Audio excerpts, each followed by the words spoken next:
Good morning, everyone. My name is Tiffany Brown, and I'm the founder and CEO of Gillis Education. It's Black History Month. Happy Black History Month to everyone. And I thought that this year, Gillis Education could celebrate Black History Month by talking about the importance of community. Community and community building are crucial to conversations about Black identity, Black history, and just more generally, equity and belonging for everyone. As humans, we naturally thrive when we are part of a strong, healthy community. And we all know the saying that it takes a village to raise a child, and it takes a village for everything. But for Black people in particular in America, today and yesterday, community has been so important. In the past and present, we have had to form associations and organizations for the mutual benefit and advancement of our people. And a lot of these organizations and community efforts emerged in response to segregation. But even in 2024, as I sit here today, community is still just as important as it was during the Reconstruction era, as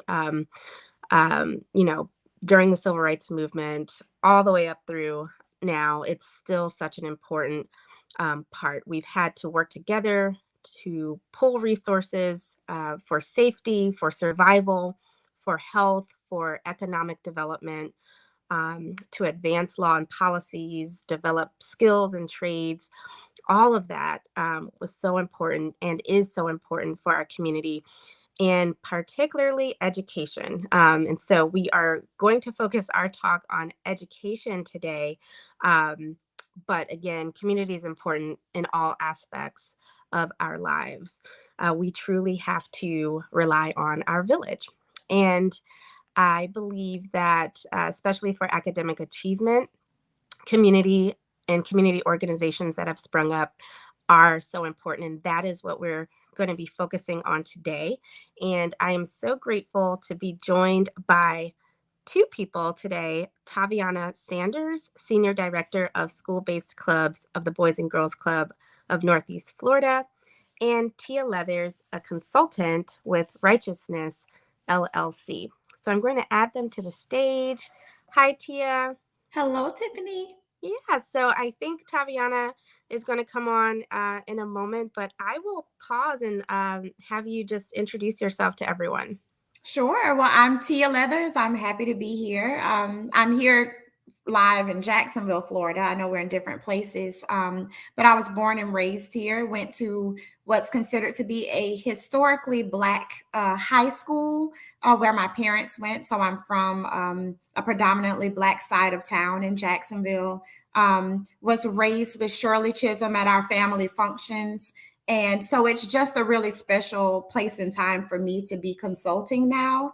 A bit of my background includes being with the school district here in Jacksonville in community engagement and family engagement. And as a part of that work, I was able to start the Parent Academy for the school district, but that's where I found my heart's work was. I love children, but the ability to just allow a parent to hear that we see them, we understand, and we know that struggles for people that look like us come in abundance, but that we're here to help. Just like you said, the village is very necessary, and so we're happy to be a part of that. Thank you for being here, Tia, and I will pass it over to Taviana to introduce herself. Hi, my name is Taviana Sanders. I'm here in Jacksonville, Florida. My experiences in education, I've been a teacher as well as an administrator. My last role in the school system was a principal. Currently, I serve as a senior director for the Boys and Girls Club, where I oversee 29 of the programs that are in our public school system. And I'm the founder of my own nonprofit, Pearls of Perfection, which intentionally gives opportunity for African-American girls in our community. You're on mute. Right. So sorry. So I know, Tia, you've mentioned having Shirley Chisholm, right, at your family functions. And I know, Taviana, you've been an educator. Can you guys both talk about what led you to pursue a career in community service? You all both have a rich history of like public service. Can you talk about like what led you? Did you always know that you were going to be a teacher or an educator? Did you want to always go into nonprofit work? Just speak a little bit more about your journeys. So I had no idea I would be a teacher or an educator. My passion is really in politics and community service, as we discussed earlier. My aunt was a city council member, and I vividly remember being 13 years old and knocking on doors and asking people to vote for her. And during that moment, I really fell in love with the community. When I went into high school, I began running for positions in school, and that's what made me want to go to school. I really didn't always like class. I'm very creative. I think a lot, I daydream. So school was boring for me, but all of the engagement and running for office allowed me to find my space in school. And I think it's similar when I think about life. I never really wanted a 9 to 5 where I had to sit behind a desk and I'm watching the clock to find out if it's time to go home. I enjoy being busy. I enjoy being engaged and connecting with people. And in this community locally, so many African Americans have made a difference. James Weldon Johnson was an educator right here in Jacksonville. And I think just watching our elders do so much great work, it resonated with me and made me want to make a difference. That's awesome. What about you, Tia? I feel kind of similarly that I didn't plan for it. It kind of found me. My entire life, I have not ever known what I wanted to do. For a short stint, I wanted to be an attorney like Claire Huxtable because she was Claire Huxtable. But aside from that, as I kept going, I just felt like I could do a number of things. So while it was a blessing to feel that I may be good at several things, how do you pick the one thing that it is? So I'm grateful that community work found me because I was out at the University of North Florida and there was an advertisement that they needed tutors over on the north side of Jacksonville, which is, you know, the area where I grew up. And I didn't think I liked kids. Like I'm an only child. I didn't have any other like smaller children around me. I'm like the younger of my cousins. So I didn't think I liked them, but I liked my community. So right. I thought, well, I'm going to sign up to tutor and that'll maybe just be something I could, you know, go back and help. But when I got there, I turned into, I realized I am the sum total of all those people that poured into me. So it came out in my youth work. I realized that I spoke like those retired educators or like, you know, whoever was around me that just uplifted me and held me to high standards and expected excellence out of me every day. I then in turn expected that out of those children and I loved every minute of it. So from that moment on, I realized the value of seeing them, acknowledging them, but knowing how high they really can go just because they believed it and you did too. It didn't cost money to give that to them. So that's really how my career began. It just happened. And ever since then, I followed whatever the next steps have been, but not intentionally at all. Yeah, I think for me as well, it was, and I love that you said sum total of all of the different people in your life and experiences, right? We are the sum total of all of our, the people that poured into us. And even just thinking about my journey, I did not think that I would have like a tutoring company or an education company at all. Like I, you know, didn't even think I was going to be an attorney. Like I didn't know any attorneys in my family, didn't even think about law school. I was very focused on, you know how your parents say, oh, you're going to be a doctor, or, you know, so I was like very focused on like science and I love science. But when I look back, I'm like, oh, I feel like I've always been this little like community activist, you know, this educator of us, in a sense, because even from like the things that I used to do when I was playing, I was always like setting up a little classroom and teaching my dolls and having a whiteboard and teaching my stuffed animals. And then, you know, with my mom being an educator and actually coming from a long line of educators, I learned later on that a lot of people in my family were educators. it made sense that that was in my blood. And while I didn't want to do classroom teaching, there was something about like being a mentor, being a tutor, being that extra support for students outside of the classroom that really resonated with me. And I can also track that to my time in the Boys and Girls Club. And I know we'll talk about the Boys and Girls Club in a little bit. But I grew up in the Boys and Girls Club, like starting at like 4 or 5 years old with like sports. And so I saw that everybody had, their full-time jobs, but then they poured into their community by being the cheerleading coach or being the football coach, or, even my parents, like they were not football, soccer and basketball coaches on my team, for my teams and for me and my sister. And so I saw that, and I feel like it seeped in, to my being. And then even with the, becoming an attorney and doing policy and justice and legal work, I realized that the things that my mom and dad put me in or exposed me to are directly correlated with what I'm doing now. Even though I didn't realize it at the time, I had an internship at a law office when I was in high school and did, legal work, like making copies as a teenager and filing things, but just being exposed to an attorney who was also like a politician because he was a delegate for the Maryland General Assembly. And so just having and even the books that we had in our house. And so I'm thinking back and I'm like, wow, it really was this community of people who poured into me and gave me these very specific experiences that if I look back, like, yeah, of course I ended up, doing this. Of course I ended up having an education firm because of those experiences. So thank you for sharing.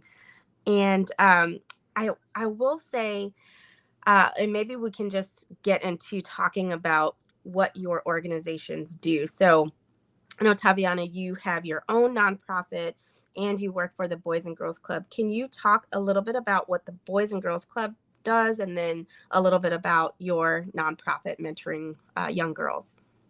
Yes, with the Boys and Girls Club, we provide academic and enrichment opportunities for the youth that attend our programs. Typically, the youth are in first grade through about 12th grade. We have a workforce development program where they get to go to high schools and learn about cosmetology, coding, robotics, music, and producing. So there's just a range of many different things. Right now, we're working on an opioid prevention grant. So they're learning about health and wellness and how to avoid opioids, which also connects with their mental health. So there's just a range of opportunities for our youth. And I would say overall, it's about leadership development and ensuring that they are prepared to be successful adults.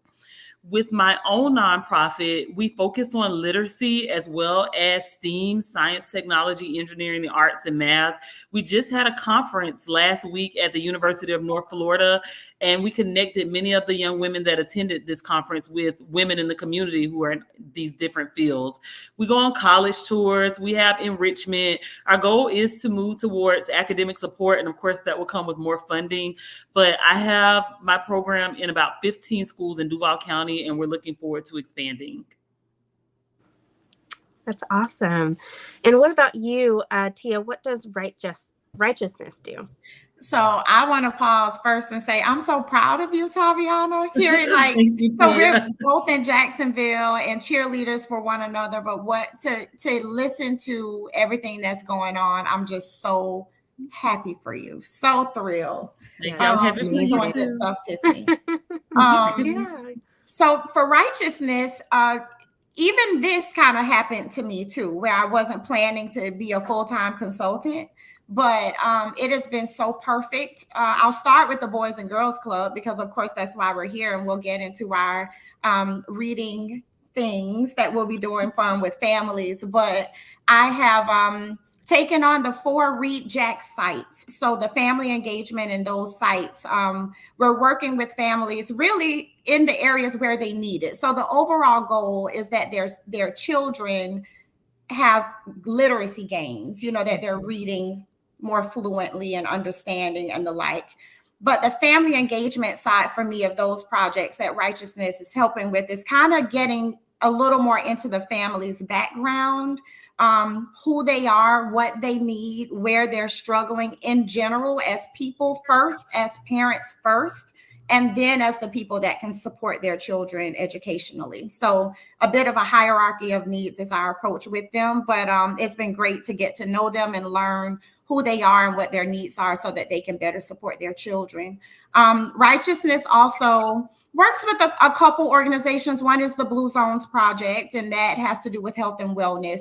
They've studied centenarians and where they're living to be over 100 years old and why. And from that, they're doing Power 9 principles, and I'm helping with schools for that work. So it's a nice blend, because Blue Zones Project and that purpose workshop and things like that is good for our families as well within the project. So depending on what's happening, there are a lot of seamless transitions between the work. But I have a few clients where I just do a lot of engagement with nonprofits, some Black-led nonprofits through the My Village Project, that Pearls of Perfection is a part of that as well. So it's just a great community of people in Jacksonville that care, that are doing the right things for the right reasons. The Partnership for Child Health. There are just so many places that care so much about people and are putting their money where their mouths are. I think the beauty of my work with Righteousness is having the ability to just have a piece of some of it. Can't be all of it, but to be able to support certain things and see the impact over time of how the work is changing lives. That's the best part. That's great. And on that point, for the community work that you all are doing, do you have recent success stories? I know I follow Pearls of Perfection and, of course, Boys and Girls Club on Instagram, on the socials, but and so I've seen like some of the really great programming. But do you all have some success stories that you'd like to share where these community organizations have truly made a difference in a student's life? It could be academic, but it could also be, otherwise. For the Boys and Girls Club, we have a program annually called Youth of the Year, and I get to be responsible for that for the whole organization. We have 56 clubs, and Youth of the Year is divided at the elementary, middle, and high school level. At the high school level, they compete locally, and the winner receives a scholarship as well as possibly a car. They move from the local level, and then they compete at the state level and eventually region or national if they continue to progress. Just seeing how passionate the youth are about winning this title is significant. Last year I had an opportunity for the first time to go to the state competition, and this year we're hosting the state competition right here in Jacksonville. But it's about a competition, but as they're in the competition, we also educate them. We have public speaking sessions, etiquette sessions, interview sessions. So we're preparing them for life beyond the Boys and Girls Club, and specifically just preparing for a career. But I think seeing the group of high schoolers, that are about 12 of them, evolve in this process has been beautiful, and I'm lucky to have an opportunity to do it every year. And then lastly, we have a big gala where we invite the entire city, all the principals and their families, and they get to go to some of the nicest venues that they may not ever get an opportunity to go to. So this is an opportunity for exposure, and this is every single Youth of the Year, not just the winner. So I think it's a special moment every year for us.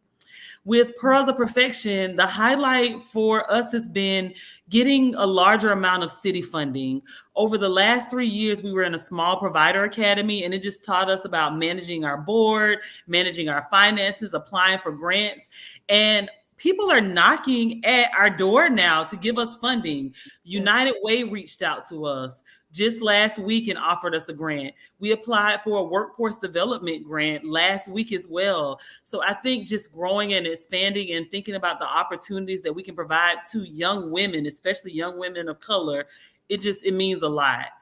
Lastly, I'll say this doesn't happen to many organizations, but I get inboxes all the time from administrators or teachers asking if we can implement the program at their school. I was a part of other organizations where administrators wouldn't even respond about programming. So the fact that they're reaching out to us, I mean, that's just amazing. Right.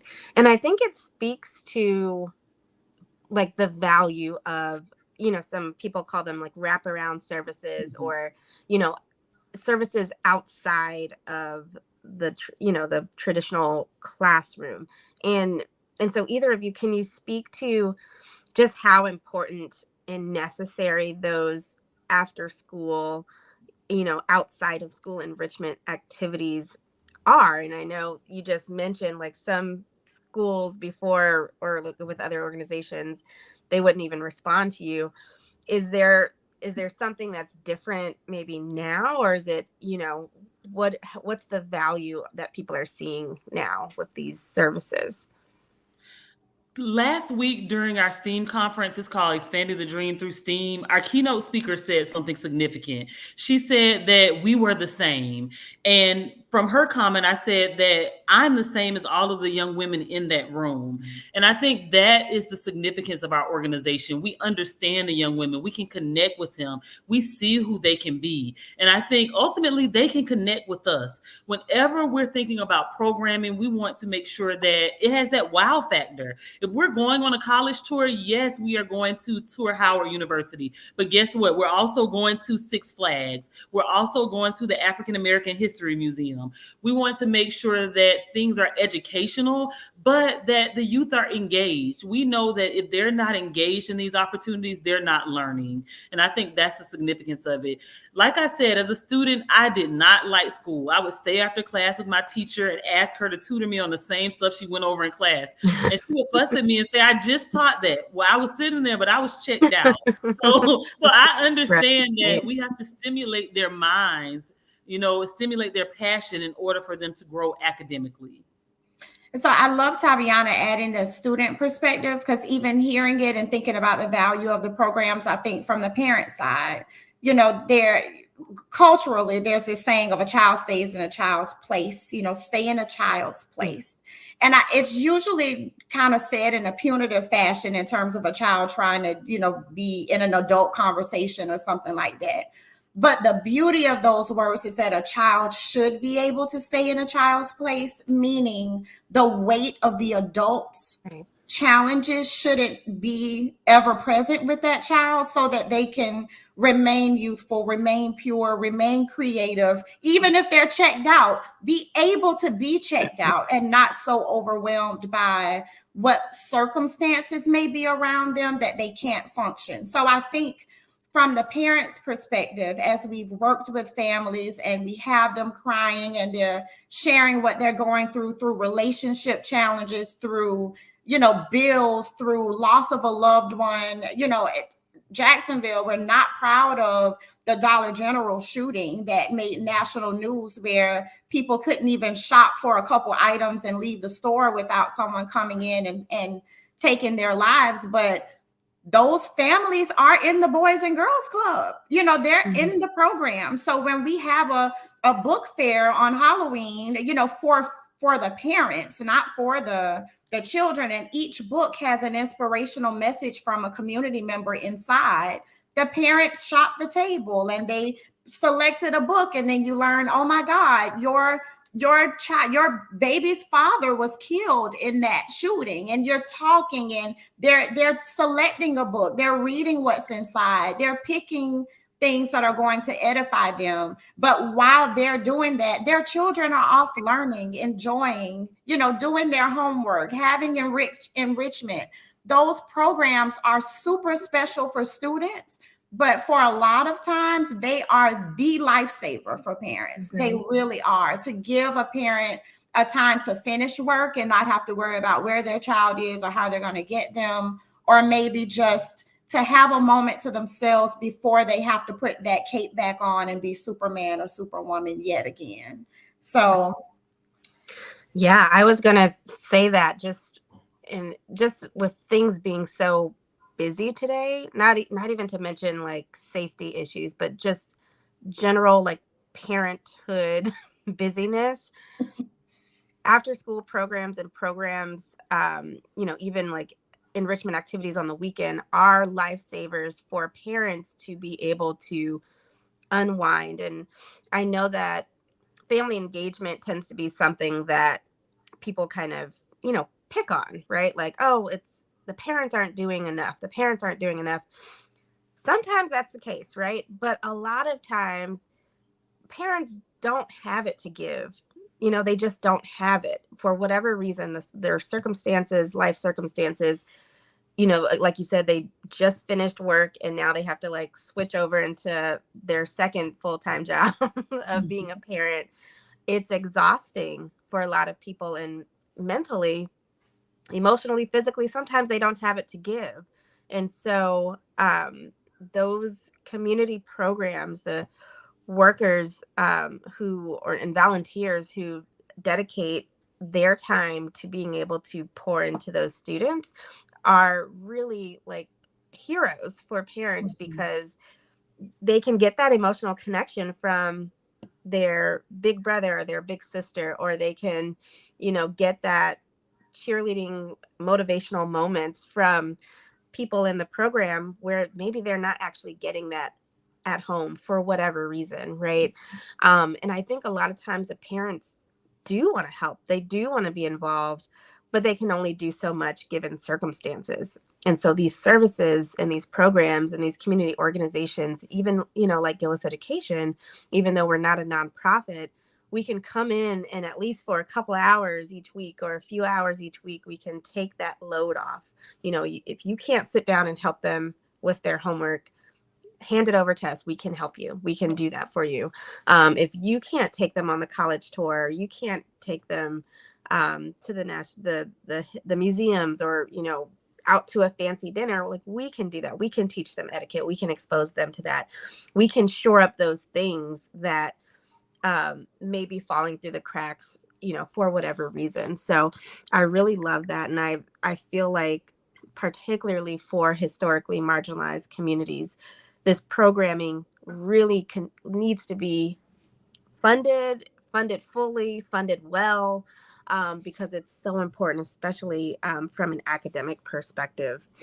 And so I will switch over. I know that we are all part of Alpha Kappa Alpha, right? Yes. Okay, yes. I just wanted to make sure. I'm trying to remember. I'm like, I'm pretty sure Tia is a soror. Yes. So I know that there are organizations that have obviously come out of, again, the Reconstruction era, and like there was a need for community organizing and building.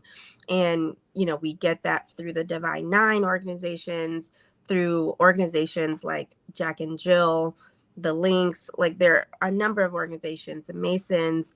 And I know we can all speak to our sorority as being like really pivotal in the community.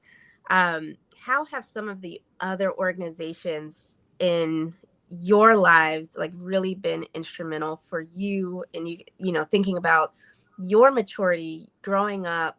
How have those organizations been instrumental in your lives?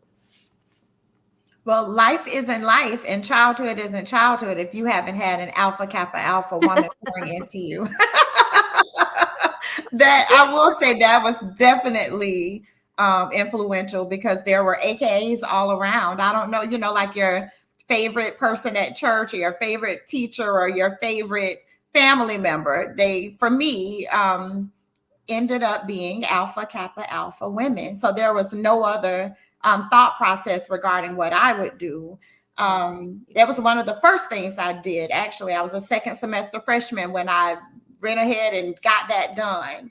I will say that as far as organizations now, I think about the My Village project. That's something we have here in Jacksonville, where right now there are about 100 Black-led nonprofits collaborating under the My Village project umbrella. And with that work, we go out and celebrate attendance at schools, about 5 organizations each time, to tell them who we are, that we're proud of them. We're happy they're coming to school every day. And it allows all the Divine Nine, there are the links, there are Pearls of Perfection, several different organizations that come together to just say, not only do we know what we do, but we see what you do, and we want our children to see us doing it together. So we go out into our actual schools to do those celebrations, and we go to the parents' homes as well. So the students who come to school every day, they take a gift card to those parents and say, like, they're in elementary school, they couldn't have gotten there every day if they didn't have somebody at home supporting that. So we want to thank you as well. So that's been a really monumental experience as well, just to see all those Black-led nonprofits in one room. From that space also comes a lot of collaboration on grants. They get together as grassroots and then realize, well, if Pearls of Perfection is doing this and somebody else is doing that and somebody else is doing a different thing, maybe we collaborate and we go for the larger funding together. So that has been happening really organically throughout that effort. But that particular organization, when you talk about what's happening, I'd like to just give them a bit of a shout out in what they've been doing for Black culture, Black community, and exploring ways to become a little less tied to traditional philanthropic efforts, asking for the next grant and the next grant and the next grant. How can we get our minds together as the people who are helping our own and determine what we actually need and how we can generate the income to do that without always begging someone else to give us a piece? So anyway, watch out for the My Village Project and where it goes. Great. So I will ask, I want to switch over to reading, right? And that's part of the reason why we got connected, right? Taviana and then Taviana to Tia. So Gillis Education, during the pandemic, we were sitting around like everyone else at home thinking about, wow, this is really going to put some of our kids back, right? Like it's really going, this whole situation. And there were already, achievement gaps, right? There were already, places where we really needed to improve as a whole, right? Just in general, our education system. But the pandemic really brought some inequities to light. And, I thought like we really need to somehow make it easy for parents, really easy for them to access books, access resources. And if they do have the time, right? If they have 15 minutes on a Saturday, or if they have 20 minutes on a Sunday night, what can they grab that will be really, really focused on building their child's literacy skills and really kind of shoring up some of the skills that they may be missing? They can sit down with their parent, but they could also sit down with a grandparent or an aunt or a community member or, a cousin, right? They can sit down with anyone, pick up this resource, and it will be easy enough for them to work together for a few minutes and actually make a bit of a difference. And so we developed Book Love, and it's a subscription product. And that's how we connected, because, I felt like, wow, this would be great for community organizations to use and pass out to families. And so I do want to stop and talk about, how you all have approached academic achievement specifically, and how you all are working to build literacy skills with the students that you're working with. So thinking about literacy, I've actually had the privilege of being awarded 2 grants when we think about the Rejects Literacy Grant. We were awarded a larger grant through the Boys and Girls Club, and I was instrumental in writing that grant and just talking about what the program would look like. Right now, we have a curriculum that we're using, and that curriculum focuses on readers that are 2 years behind. And the goal is to help them build word recognition, increase their reading fluency and comprehension, But unfortunately, this summer, a House bill came out, House Bill 7039.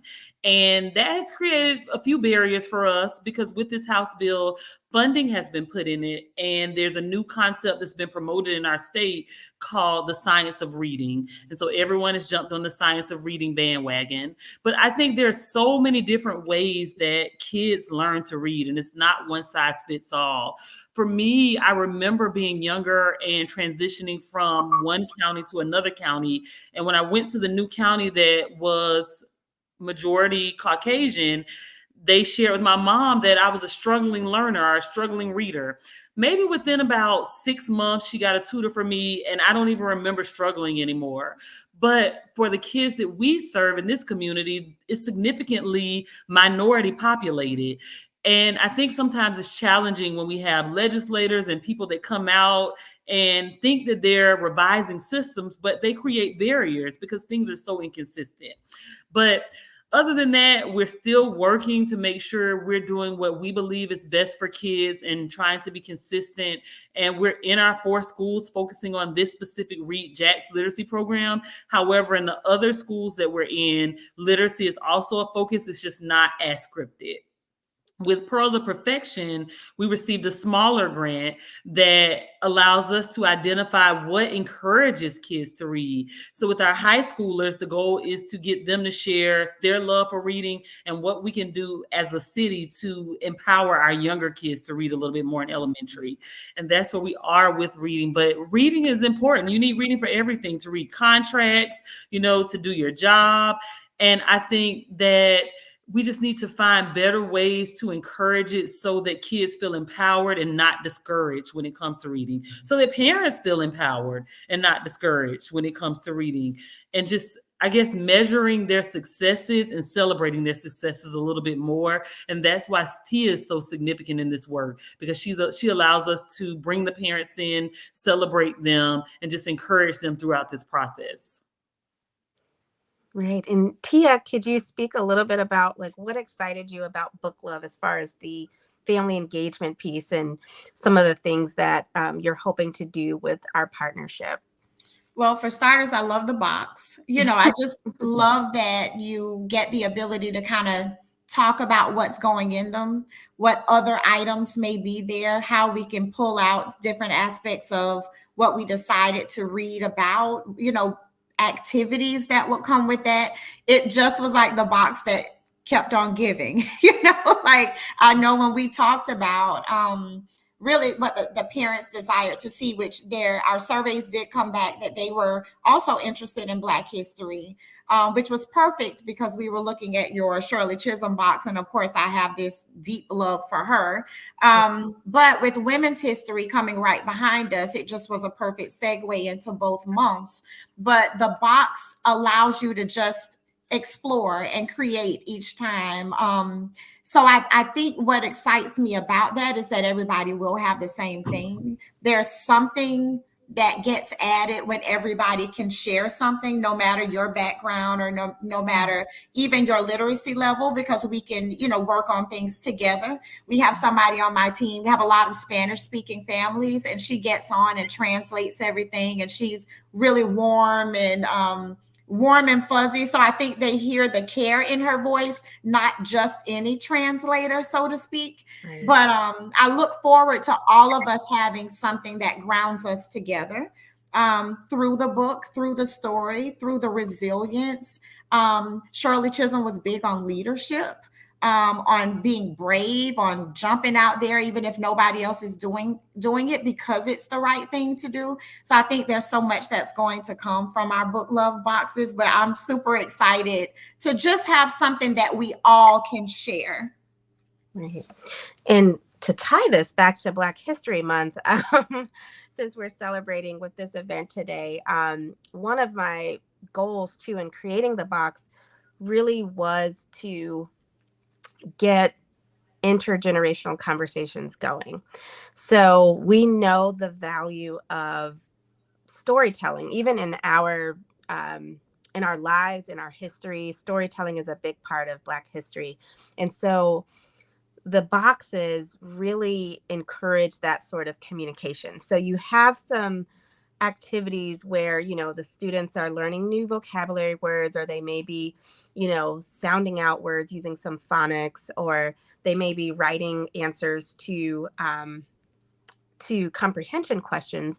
But you also have activities in there that says, discuss this with an adult. So potentially, discuss, with your adult or your guardian or your parent or whomever, find somebody and talk with them about what it was like during the civil rights movement, or talk to them about what it was like when they got their first job.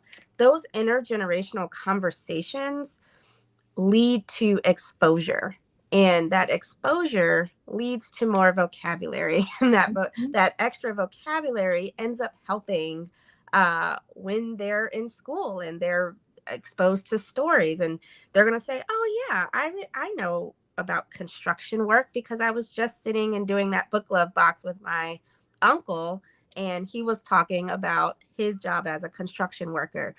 Or like, it's some of the activities have them to develop campaigns or to go and do research on a specific topic. It really focuses on the engagement piece. And so if people can grab those boxes and sit and, do it for 20 minutes here, 30 minutes there, 15 minutes here, that meaningful connection across ages is so powerful to me. And it really gets back to our roots. And I know I'm saying Black history, but the book club boxes are honestly for everybody that, it benefits all students, all levels, all ages. But there's something really nice to getting back to that storytelling element of our culture, and, getting kids off of the screens for a little bit. Even though we use technology, we love technology. We need to know technology, especially in 2024.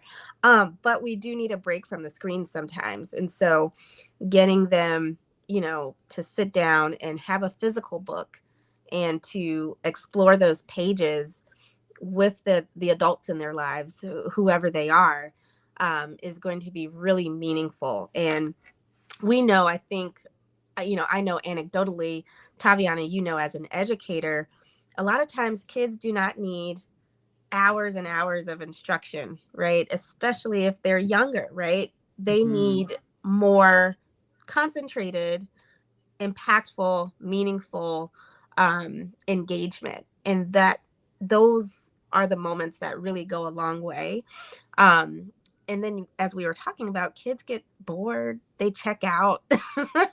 And so if you can make the learning exciting and you can make the topics relevant to them, they're going to be more engaged and maybe more encouraged to actually read. And bonus, they're seeing an adult in their life really make literacy a priority. And so they're going to model that. If we are going to see what our parents, what our grandparents, what our cousins, aunts, uncles are doing in in their lives, and we're going to see what they're prioritizing, and we're going to make, as children, we make those our priorities too. So I can just think about and see and envision kids sitting around storytelling and talking and having these really important intergenerational conversations that go such a long, long way. And again, if the parents are too tired for whatever reason, or if they're not available, these boxes can be, given and created for organizations. And so I also think about, and I know, Tia, you were mentioning the Shirley Chisholm box. We have a number of different boxes, but we have a Stacey Abrams box that actually has a chess set in it. And why? Because Stacey Abrams loves the game of chess, right? And so you're learning these skills, right? Like playing chess is actually a great activity for learning math and strategy and all in exposure, right? To a new game. But you're also learning factoids about this really great leader and politician. Like, oh, one of her favorite things to do is to play chess, and she's like a really great chess player. So you have that association that's being built in kids' minds where they're going to go out in the world and be able to speak really knowledgeably about not only the game of chess, but the fact that, oh yeah, Stacey Abrams, yeah, she's in Georgia. Yeah, did you know that she loved the game of chess, or that she loves the game of chess, and she had a whole book that was written about using this chess reference? So it's all about exposure. It's all about making it fun. And I'm very excited that you all decided to work with Gillis Education. And I'm excited to provide the excitement and at least one aspect of family engagement for the families that you all are working with. And so I will switch one last time to something that we have not talked about yet. And one of the things is maybe a goal for you, given where we are today and, what you envision the future looking like for the students that you work with. What's one thing that you would love to change in the educational system, or even, or outside of the educational system, that you think would push our students along a bit more as we look to the future? I'm going to speak from the family side. So if you want to speak to students first, you can. I think one of the most simplest things we can do would be to be more consistent. Everything always changes. Everything is always so political and financial. It doesn't seem like we're putting the children first. And as a result, they are really suffering. We're not really seeing much progress. I know within our city, the reading proficiency rate has decreased over time. I believe I looked and we're number 46 out of 64 counties in the state of Florida, with 45% of our students being able to read on grade level. And so for me, I just think about having my own kids, and I feel like them being in consistent environments, and most of their schools, their principals have been the same all 4 years or all 3 years. So just to offer all kids that opportunity for consistency.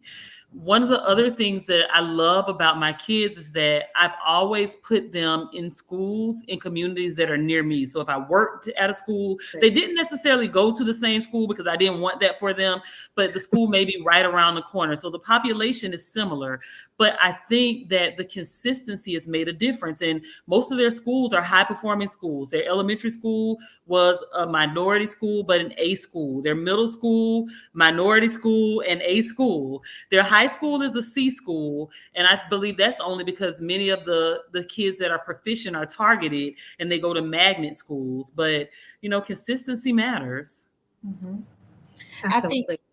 I think for me on the family side, just having had a district experience in how we are so inundated with everything else, you kind of don't have the capacity to go deep with families. You just have to put something out there and pray that the resource that's there, somebody will tap into.